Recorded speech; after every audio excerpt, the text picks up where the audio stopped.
सिवा अब। आइए नाजरीन, आज हम आपको जल्दी से मोहब्बत गुमशुदा मेरी की लास्ट एपिसोड के की पॉइंट्स बताते हैं। साइम ने अपनी माँ को फोन करके एक बहुत जबरदस्त बात की है। पहले तो उसने अपनी अम्मी से पूछा कि अम्मी, मैंने आपसे इतनी बदतमीजियां की, आपने कभी मुझे कोई बद्दुआ ही नहीं दी। तो उसकी अम्मी कहती हैं कि बेटा, माँ बाप कभी बद्दुआ नहीं दिया करते। तो फिर वो पूछता है कि आपका दिल तो दुखा होगा। तो उसकी माँ कहती है हाँ बिल्कुल दिल दुखा था।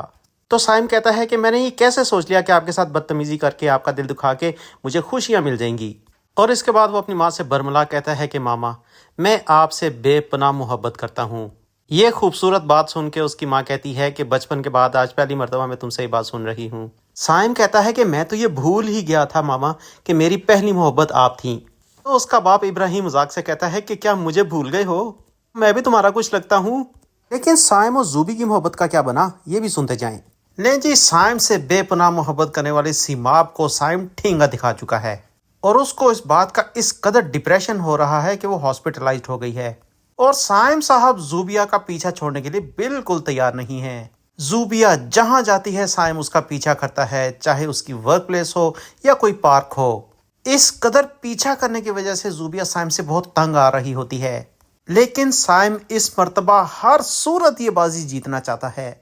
जूबिया साइम पर गुस्सा करती है कि तुमने सीमाब का क्या बुरा हाल कर दिया है। साइम एक बहुत इंटरेस्टिंग जवाब देता है कि मोहब्बत मेरे लिए कोई ऑप्शन नहीं है, या मुझे मोहब्बत होती है या नहीं होती, या किसी एक से होती या किसी से भी नहीं होती।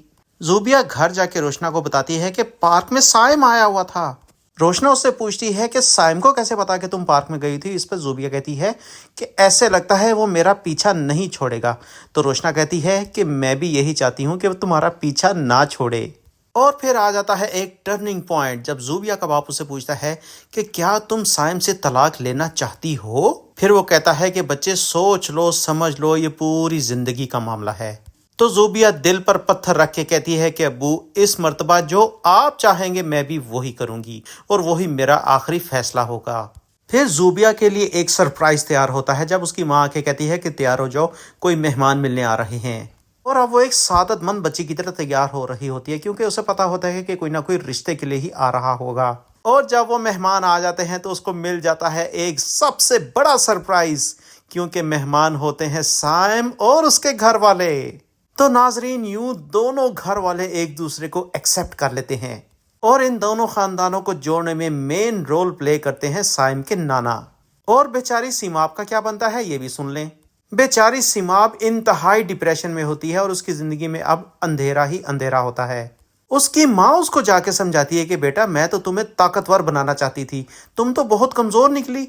जिंदगी में शॉक्स को एब्जॉर्ब करना सीखो। जब उसकी माँ उसकी अच्छी तरह काउंसलिंग कर देती है तो वो अपने दिल से साइम का ख्याल निकाल देती है और साइम और जूबी के रिश्ते को दिल से कबूल कर लेती है। साइम और जूबी की बाकायदा शादी की तैयारियां हो रही होती हैं। सीमाब आकर उनसे मिलती है और उन्हें कॉन्ग्रेचुलेट करती है। सीमाब जूबी से कहती है कि मैं दुबई जा रही हूँ, वहां मुझे एक बहुत बड़ा प्रोजेक्ट मिल गया है, तुम दुआ करो क्योंकि तुम्हारी दुआएं कबूल होती हैं। और इस मर्तबा वो उससे ये बात तंजन नहीं बल्कि बखुशी कर रही होती है। तो नाजरीन, यूं ये ड्रामा एक हैप्पी एंडिंग पे होता है खत्म। अगर आपको हमारा ये रिव्यू पसंद आया है तो इसे प्लीज लाइक कर दीजिए। हमारे चैनल ड्रामाई टच के साथ इन टच रहिए ताकि हम ऐसे ही मजे मजे के रिव्यूज करते रहें। तो चलिए अब हम नेक्स्ट वीडियो में मिलते हैं। टिल देन, अल्लाह हाफिज।